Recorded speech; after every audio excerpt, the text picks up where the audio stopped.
Bonjour à tous, c'est Force Gaming. Aujourd'hui on se retrouve pour une nouvelle vidéo.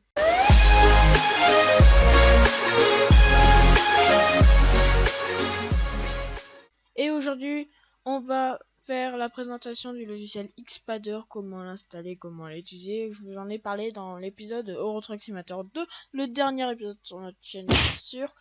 Alors je vais vous apprendre déjà à le télécharger et après à l'utiliser. Alors vous allez dire à quoi ça sert de prendre une manette de PS4 et de la connecter à une application vu qu'il y a Steam qui fait ça déjà. Je vais vous expliquer. Steam, c'est plus galère à configurer, là vous allez comprendre. Là c'est très simple. Galère, c'est-à-dire faut créer des profils et tout ça. Que là, à chaque jeu vous devez changer de truc. Que là, en fait, sur chaque jeu vous avez plusieurs cases qui vous dit pour chaque jeu ce que vous voulez mettre. Bref, d'abord on va vous expliquer comment on l'installe. Alors vous allez taper dans l'internet Xpadder espace download, c'est-à-dire Xpadder télécharger. Vous allez cliquer sur le premier lien, télécharger Xpadder gratuit. Voilà, je clique. Cliquez sur le télécharger bien sûr. Vous allez attendre les petites pages là, les petites secondes. Bon, quand ça c'est fait, ça va lancer le téléchargement. Mais vu que moi je l'ai déjà, je peux fermer. Quitter. Voilà. Le fichier que vous allez voir, c'est Xpadder 5.3 français 7040. Voilà. Bref. Voyez, ok, Google qui se met en... D'accord. Bref, vous allez le double-clic et le lancer. Et dire où vous voulez l'installer.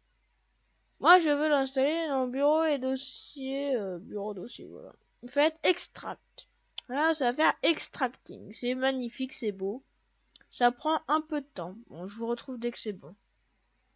2 heures plus tard. Oh, c'est long.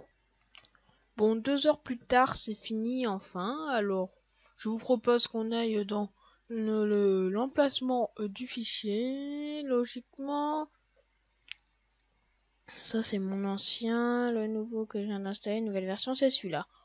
Vous pouvez voir qu'il s'appelle Xpadder tout simplement. On va le lancer. Alors, qu'est-ce qui se passe? Ah oui, alors vous allez faire ça. Propriété, compatibilité. Vous allez cliquer ça. Là, vous mettez en Vista. Appliquer et OK.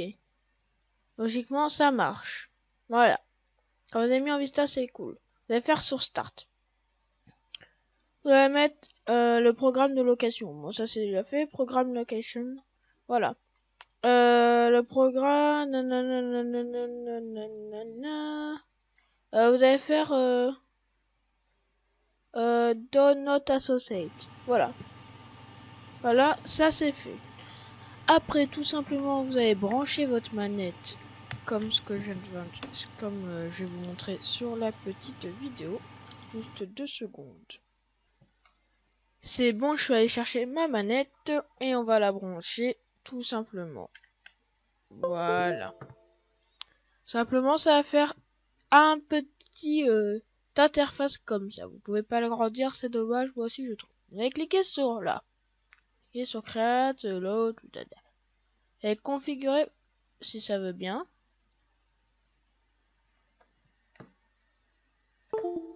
C'est bizarre, ça a bugué. Voilà, logiquement, ça marche. Ah non, c'est carrément l'application qui ne répond plus. D'accord. Bref, j'ai été supprimé parce qu'en fait, ça a corrompu vu que j'ai déjà un Xpadder avant, alors ça a corrompu. Alors j'ai été obligé d'exprimer l'ancien pour que je garde toutes mes sauvegardes quand même. Alors vous allez refaire comme je viens de faire là. Débrancher ma manette. Vous allez voir que vous allez arriver sur un écran comme ça, sans ça et sans ça. Vous allez cliquer là-dessus. Vous allez cliquer sur nouveau. Voilà. Pour commencer, vous allez prendre une image. Vous allez faire télécharger, contrôle image. Alors, contrôle image. Ah oui, mince. Vous allez faire ouvrir. Et ça va vous tomber sur la page. Alors, il n'y a pas de photo de manette de PS4, Mais il y a des photos de manettes de PS3. De toute façon, c'est les mêmes boutons. Et si on a en plus, vous cliquez, ça va vous mettre des trucs. Voilà. Cliquez. Moi, ma préférée, sérieusement, c'est celle-là. Déjà, vous avez un profil. Quand ça c'est fait, vous allez cliquer sur les sticks. Vous allez cliquer sur activer les sticks. Stick gauche, pousser à gauche. Ah mince, mais elle n'est pas connectée, ma manette. Voilà. Pousser à gauche. En haut. Voilà, bon, vous voyez que ça s'est connecté parce que c'est sur mon 50, mais je vais vous montrer comment la configurer. Voilà. Vous voyez très bien que ça marche. Vous allez déplacer ça là pour que ça soit un peu plus propre. Maintenant, vous activez le deuxième stick. Gauche, haut. Voilà, vous faites comme il vous dit. Après, vous allez mettre les croix directionnelles. On va l'activer. Tac. On va faire ça, on va faire ça et on va faire ça. Voilà. Ça, c'est simple. Vous allez mettre ça comme ça. Les boutons, bien sûr. Vous cliquez sur un bouton. Vous appuyez pas tous en même temps. Vous cliquez sur le bouton, vous le placez parce que ça va mettre plusieurs carrés, vous allez voir. Le carré. Le rond, bien sûr. Le triangle. Le bouton PS. Ah non, ça m'a lancé Steam parce que j'avais Steam aussi ouvert. Le bouton PS. Le bouton... Ah! Ah mince! Ça m'a fermé le truc. Ah bah ça a tout fermé. Ok, bon. De toute façon, vous avez compris. Vous appuyez sur les boutons. Vous les calez. Les gâchettes, ne confondez pas avec l'onglet gâchette et l'onglet joystick. Bien sûr. Parce que...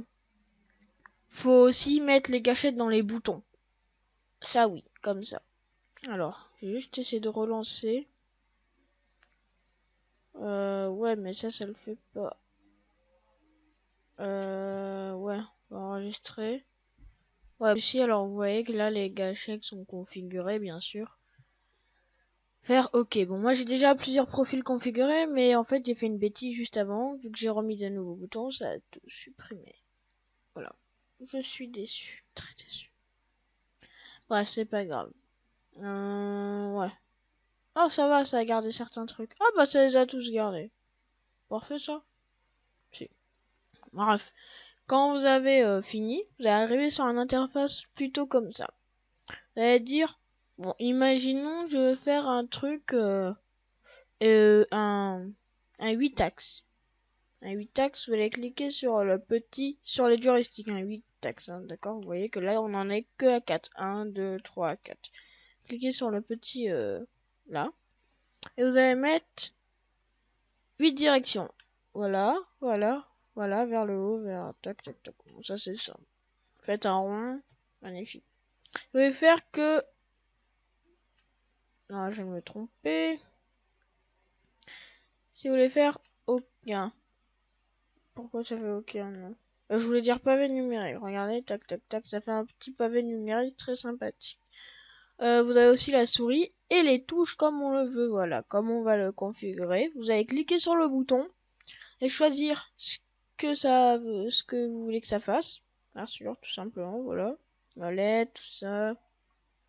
C'est très simple. Bref. Après, quand vous avez fini, vous allez cliquer sur le petit onglet là, sauvegarder. Ça, c'est fait. Tout est prêt à utiliser. Je vais vous montrer un petit truc. On va faire un truc de home. Vous allez prendre une souris normale, bien sûr, voilà. Et vous dites, ça va trop long. Vous allez cliquer sur option de souris. Vous cliquez sur le mouvement lié pour que quand on va en haut et en droit, c'est la même sensibilité. Et vous avancez.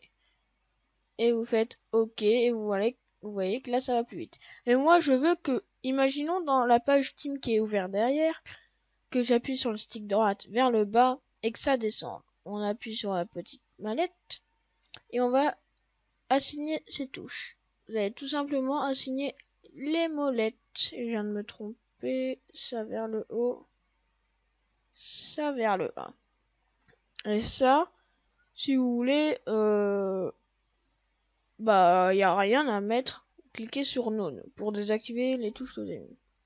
Voilà, vous voyez que là, pour l'instant, si je clique sur l'arrière, j'appuie sur mes sticks, ça monte. La souris, elle marche très bien.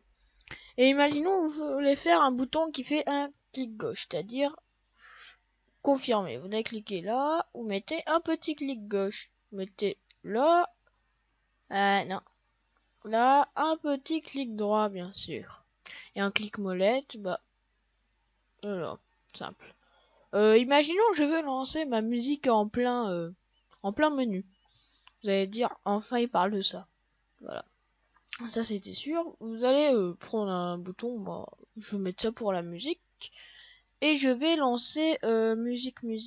Moi c'est laquelle musique? Bref, vous appuyez sur votre touche de musique. Enfin non. Ça c'est ça.